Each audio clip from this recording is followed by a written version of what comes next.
Hannah, do set. Do set.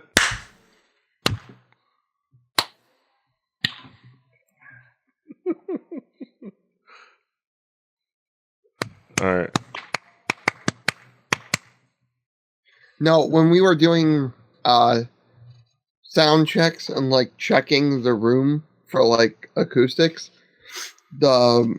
me and the two engineers would do this. I've got the clap and I'm giving it to you. I've got the clap and I'm giving it to you. And that was recorded on like the first thing that we recorded any day was that little jingle. I prefer is everybody wonderful. clapping their hands. Everybody clap your hands.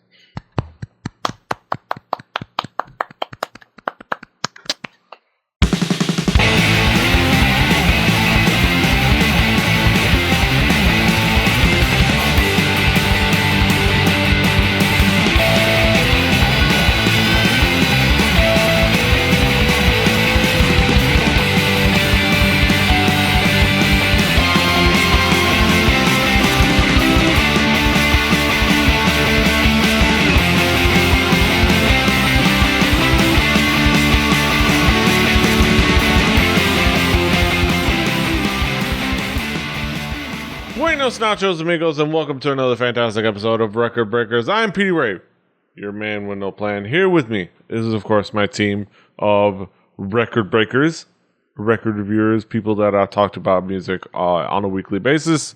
We have Brett. Howdy. We've got Patrick. I have con crud. And we've got Drew. I do too, and I didn't even get the fun of the con. Yeah.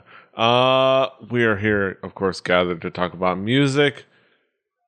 The provider of the music this week is none other than Brett. Brett, what do you got for us this week? This week we're going to be talking about a live album by Jimi Hendrix, Without the Experience.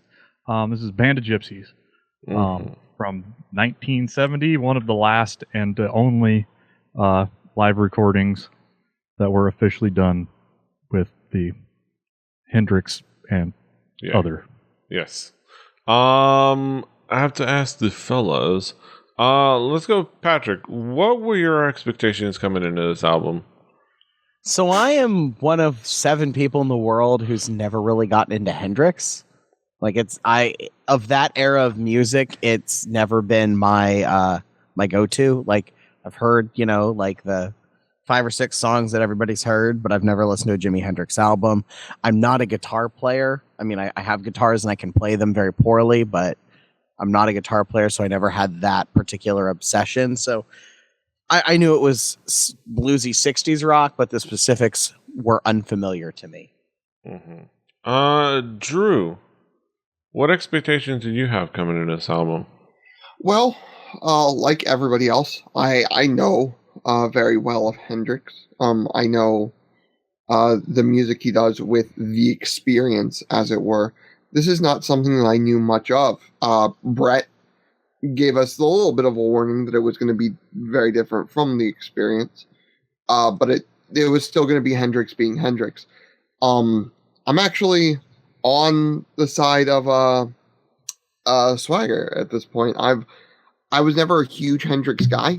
When I tend towards solo-y, like meandering music, I tend towards the more jazzy side. And when I like my blues, I like it more clean sort of blues, more like your Claptons and your Kings and whatnot. When I get into that sort of bluesy rock sort of stuff. So like Hendrix was never my guy. I get why some people like him. I just always thought there was better out there, but I was willing to come into this with a fresh ear and dig into what this was, knowing that it was going to be different from the experience that most people know. Yeah, we kind of have our preconceived notions of Jimi Hendrix, but this did kind of deviate a bit. Brett, what would you say are the themes and elements that make up this album? This is a one of the albums that were played at the music store almost like once a week.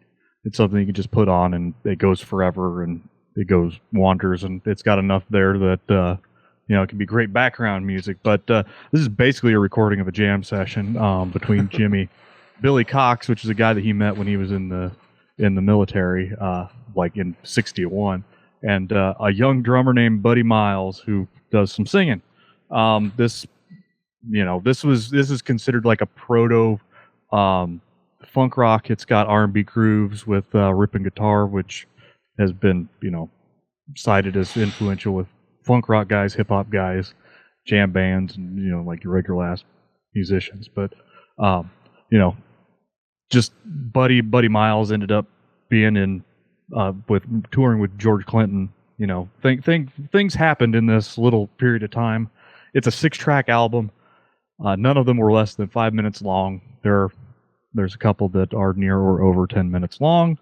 I'm into that kind of stuff. It's compared to the Experience, it's got more funky bass lines. It's actually got a bassist, not a guitarist playing bass. Less jazzy drums. It's more funky. It does a little different than the Experience overall with writing. It's one of the first times that Jimmy used all the fuzz phase, the Octavia, the Univibe, and the wah at once while being cranked up to 11. This was right when effects started being something that you could rely on, even though the fuzz face still had a transistor on it that, depending on the temperature, it would change tone. Yeah, I mean, it's just one of those things. But it's very 1970s. It's got it's got protest rock in it. It's a thing of its time, but it is very much its own thing with musicians that I talk to about Hendrix. Yeah. Patrick, what would be the themes on elements that caught your attention? It's bluesy jam rock, like that sort of sound. I mean, this is 1969 or so when this came out. So you have at the very beginnings of Led Zeppelin. I think by this point, the Who have been around for at least a few years. So you have like the British bluesy rock, and I guess the Beatles existed, but they're not really bluesy rock. They're just the Beatles. And you can count Hendrix as British rock too, because that's where he hung out. Yeah, but what Hendrix did, and this is sort of my general thing, is Hendrix progressed the notion of the electric guitar. He was not necessarily the best guitar player. He was great, but I mean, when your peers are Jimmy Page and Eric Clapton and Pete Townsend, like he's somewhere in the middle of all that. But he would try shit, and like I'm just thinking like what people try to do with modern effects pedals that have piles of solid state electronics and microcontrollers, and like how easy that is, and how he did it with a fuzz pet, with a dirty like simple fuzz pedal, a basic octave, a wah, and a vibrato pedal, and that's it. And he made sounds that sounded like hell happening right in the middle of a blues jam. So it progressed the guitar forward a lot, and that sort of is the interestingness to it. Otherwise, it's kind of, if you've for reasons related to where I live and the sort of musicians I used to hang out with, I've heard 500,000 like rocky blues jams. Like I kind of hate them at this point, not because they're bad, but because I've heard them all. But Jimi Hendrix did his thing. He sounds like no one else. He has tone for days, and he could sound like pure evil, which is kind of cool. Yeah. Drew, what would be the themes elements that caught your attention?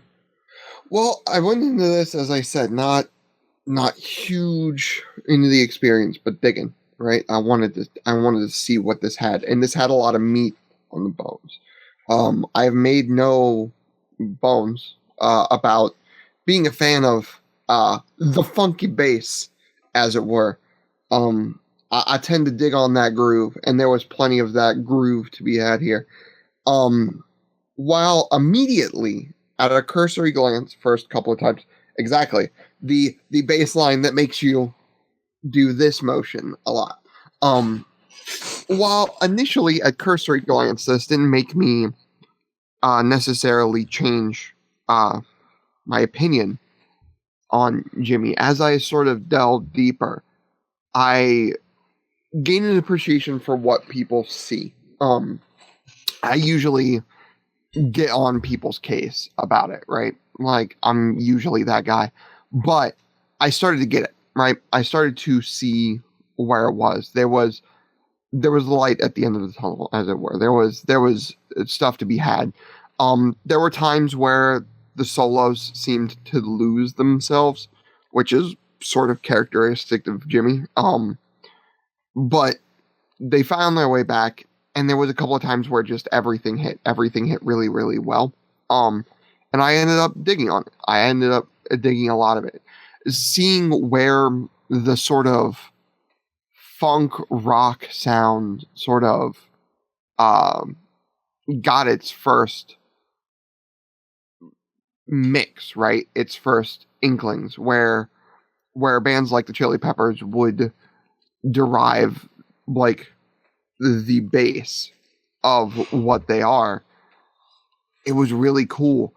Not only that, but the rhythm section, Cox and Miles, were just absolutely fantastic. Like, Jimmy's going to go off and go into craziness that is Jimi Hendrix, but the rhythm section never deviated. The rhythm section always kept that really solid groove going. And if the solo lost itself, being able to find its way back was Jimmy being able to clue back into Billy Cox and Buddy Miles. And those two are fantastic backing musicians to a guy that will always demand attention, no matter who he played with at the time. Mm-hmm. Command and demand attention, that's for sure. That's the Jimi Hendrix thing. Brett, what would be some of the key tracks and moments to key in on? I mean, there's not that many to pick from, but let's talk. I'll zero in on a couple. This album does open up with it opens up with groove, but like many consider that Jimmy's magnum opus is Machine Gun. This is like considered to be peak Hendrix. Also because it was recorded live and you got to get all the dirt and the non-studio cleanliness of, even then there was still it was really not easy to record live. I would assume that because I think they recorded over 4 nights. This is a behemoth of an album, or of a song, and it has a guitar solo that takes up most of it. But the thing that is impressive is that even if somebody 45 years after this was played originally came and played this at the Slippery Noodle down the road, I'd be just as impressed. I mean, this is in itself, it's a great Vietnam era protest track, but there is some amazing dynamics to the song that draw you in. And it's not something where note for note you're going to need to follow. It's a song that you can put on the background and you can sort of jam out to. But if you wanted to go in there and dissect all the entire arrangement, there's some stuff going on. And then I'll talk about changes. I really, really dig this track. It's one of the tracks I think of when I think of this album. It's got vocals by Buddy Miles on the drums, which, when Jimmy stands off the back and not sings while he plays in the same pitch on his guitar, that's kind of a neat thing to see. You can totally see why he ended up working with George Clinton. There's some major funk genesis going on here, and above all else, the wah guitar on this track is killer. There is something about Hendrix wah guitar, he honed that skill to such a level that very few people can walk anywhere near where he got on just turning your amp up to 11 and plugging it into a wah pedal. But overall, this whole album had you can latch onto certain things, but this is definitely not like, this ain't Electric Ladyland. This is this is Electric Larryland. No, it is not. There's no exactly. That might be an album that needs to show up here though. I'm okay with that one. I'm okay with that reference. But yes. Patrick, what would be some of the key tracks for you? I think Brett, like, you can't deny Machine Gun. Like, that is, it's basically Hendrix ripping for 13 minutes. I mean, that's what that song is. The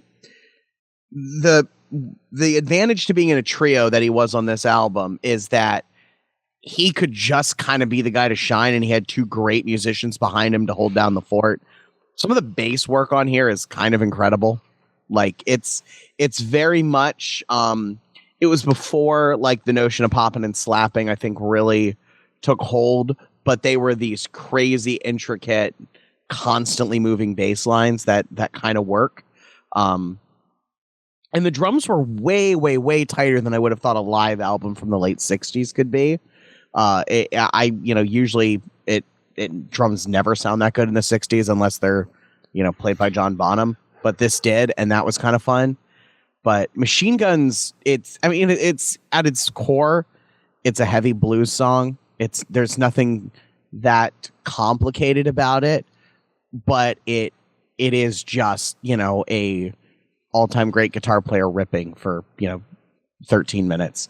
And I actually kind of liked the last song on it, We Gotta Live Together, because the vocals just get, like, the vocal harmonies are a little crazy, and at the end it just kind of goes nuts and, speeds up to a point where, music didn't go that fast for another decade or so, like, until, punk really started going in the late 70s. So it's kind of fun to hear fast music from a time when that wasn't really quite a thing yet very often. Mm-hmm. Drew, what would be some of the key tracks for you? Well, to me, the beginning track, I guess I'll do. Who knows? It starts off really groovy, and it sort of gets you into that, as we were doing earlier, that the neck down sort of grooving on it. I sat there and I was grooving on it. Okay, you just channeled Squiggles. I think I've heard him say that exact thing. Also, I bet he could do that dance. That is a white man available dance move.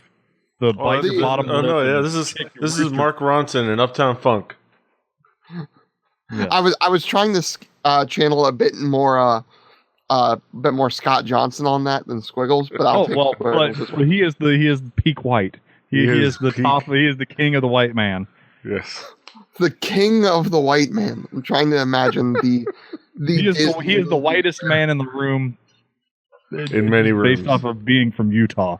But yes, Utah is a pretty white area.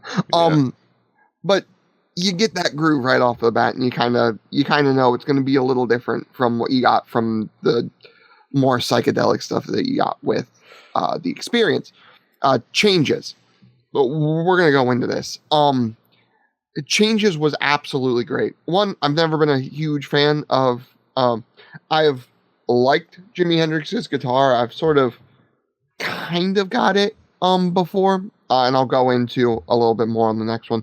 But like, I've absolutely hated every time he's sung on anything. And Miles, something about Miles.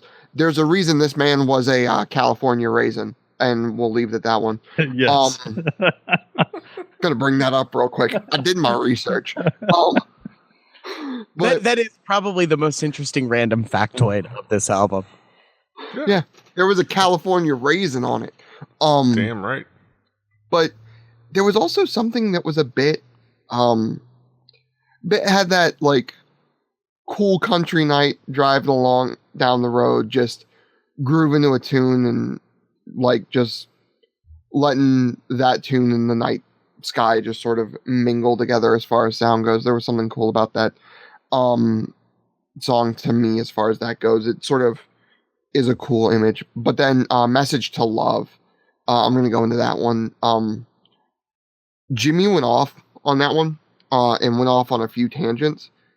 And I have sort of gotten it before. I've sort of understood where people come from with their Jimi Hendrix love, but this time I really got it. Like I really like. I when I heard "Message to Love," it was me realizing for the first time in full glory, like why Jimi Hendrix like devotees just absolutely adore Hendrix. He was able to go off and he was able to meander and always come back, and it always felt right in that one. And I was able to take that trip, for lack of a better word, with Hendrix on that one, and that was really fun. It was a much more eye-opening song than I would have thought. So. Mm-hmm. Definitely a lot of interesting tracks to kind of, well, not a lot, but a few interesting tracks to sink your teeth into. If you're talking yards of tape, there's a lot of yards of tape on this album. Exactly. It's only cut in 6 positions, but they used a lot of the a lot of their recording time. Yes. Yeah, volume. That being said, let's bring it back around to some final thoughts. Patrick, what would be your conclusive thought about the album overall? I think this is required listening for guitar players. I think that's a fair assessment of it.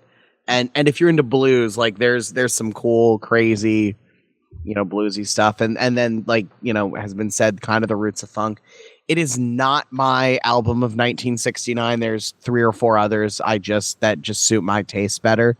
But I get why people love Hendrix. He